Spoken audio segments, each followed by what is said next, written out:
Hey guys, welcome back to our YouTube channel. In this video, I will show you how to transfer Samsung notes to your iPhone. Alright, so step number one, guys, what you need to do is you need to have both of your phones together. So step number one is to connect both the Samsung and the iPhone to your Mac or your Windows computer using a USB cable. And then step number two, install the mobile trans software on your computer. And then step number three, once installation is complete, open the software and then go to transfer, go to the phone. As you can see, it's illustrated over here.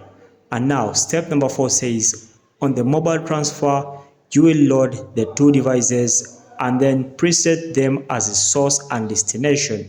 So this means the Samsung device will be set as the source, meaning it's where the notes will be coming from, and then the iPhone will be set as a destination, as you can see over here.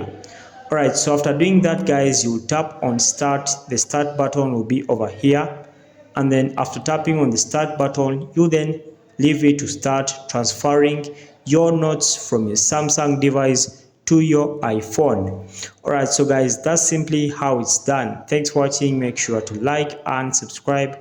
Until next time, we shall meet once again.